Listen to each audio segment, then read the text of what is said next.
What's up, guys? This is Clayton from AndroidAuthority.com, and today I'm showing you a 25 app roundup of the best apps for 2012.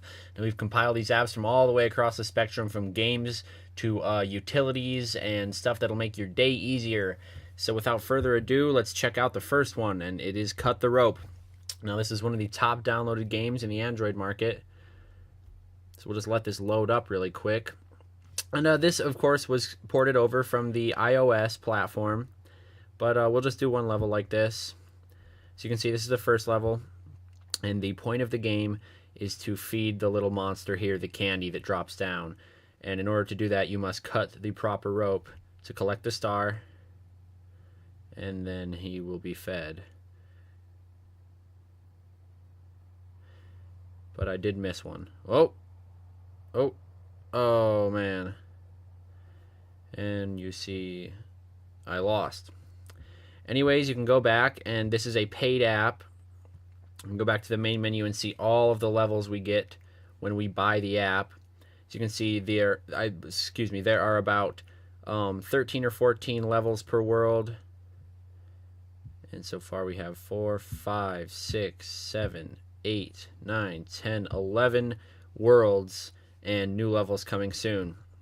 So you see there's a little banner ad, so you don't get the full functionality of a usual paid app, but it's still very awesome. You can go to the options, sounds, music, credits, and reset game.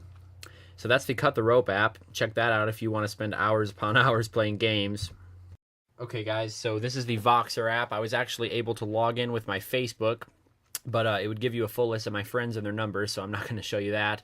Anyways, this is a walkie-talkie app that you can use to communicate without using your minutes via this app through anyone who has an iPhone or an Android device. Now what you're going to do is enter your email or password or log in with Facebook, and then you can send voice messages. You just click the record button and send your message via voice all the way over to your friend, and then they're going to get your message at some point and send one back to you.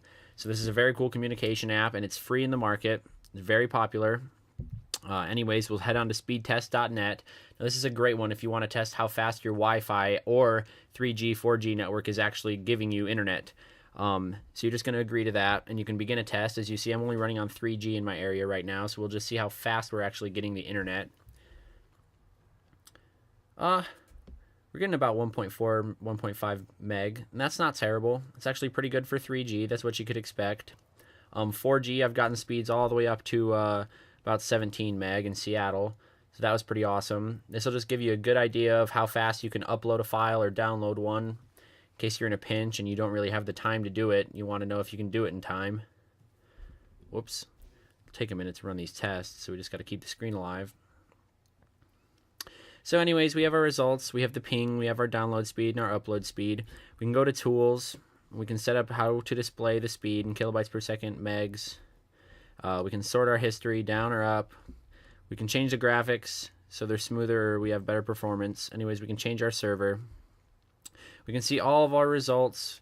If I would have done multiple tests, we could see them all listed down here, and we have the About the Developer right here. Alright, so the next app on our list is Gifboom. Now what this actually does is allows you to create a profile on their server where you can upload your GIF animations. Now what those are a bunch of pictures compiled into basically what is a video that is saved in a picture format. So I'm sure you all seen them online, and the one I made right here is nothing special, just a very quick demo to show you what you can actually make. But it just loads up the GIFs you made. You'll need to make an account. And this is a GIF of me doing about 3 images across my keyboard. Nothing special, of course, but you can create some pretty amazing GIFs on here. Now, once you create a GIF, you can upload them and to their server. You also have news, and you can follow people who make GIFs. Now, these are the popular GIFs. You can see it's pretty bloated with people who just like to take GIFs of themselves, young kids. Anyways, there's your popular GIFs if you're into that. Your news basically will just show feeds, people that you were following, or news about you.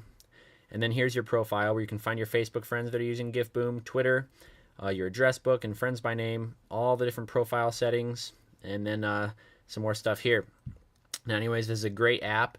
If you have a good camera, it's pretty fun and it's pretty functional if you actually want to make GIFs for maybe a forum or something, or an avatar you're using online. Anyways, we'll go back and go on to our next app, which is Shazam.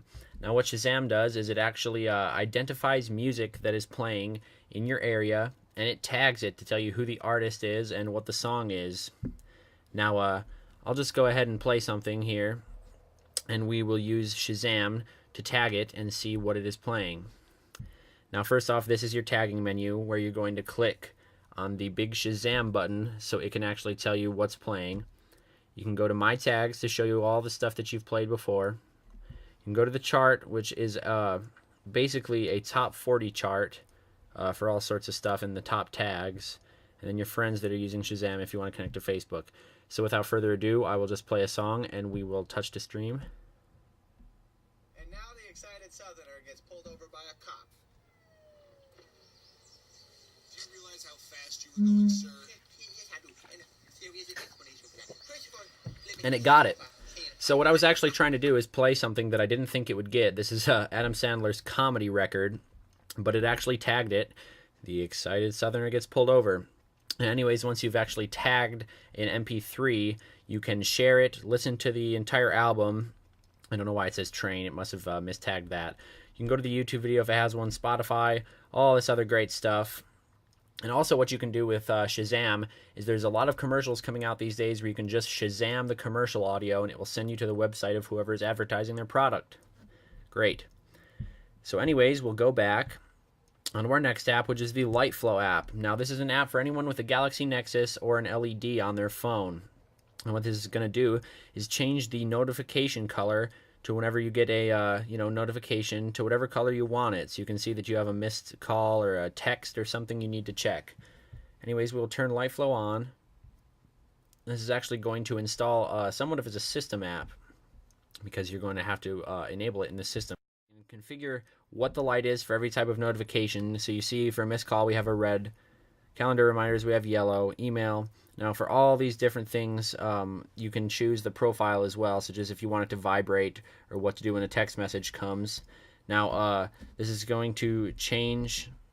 Let's see, we'll just click that. And you have to be rooted for this app if you didn't notice. I have to run allow my super user permissions to let me use this app. Now anyways, we have our notification color here, and we can change it to sky blue, and we can enable a sound if we want. And we can enable vibrate if we want. And we can test our notification. I'll test it right here just to show you what it looked like. Okay guys, so as you can see, what I actually did was send myself a text message to get the notification light to come up. And as you can see there, it's flashing purple. And now that we have our text, we have set our rate that it pulses. You can see it's pulsating a nice purple right here, because that's what I have set for my notification color. Anyways, I showed all the settings of the LED control there. And we'll go on to our next app, which is SMS Popup. Now this is going to do the sort of thing that hand-sent SMS does, if any of you guys have that installed. So we'll just accept the agreement and enable SMS Popup and our notifications as well as additional settings, preset, and you can donate to it. Now what it's going to do is when you get an SMS, it will actually pop up with the SMS on the screen. Okay, so what I did is send another SMS to myself to test the SMS pop-up notification that I'll get when I receive a text. Now we'll just wait a second, and you can see that it brought this up. This is me. Sent myself a nice little SMS there anyways, and you can delete it right from here or reply. It works nicely. It had the nice ice cream sandwich user interface.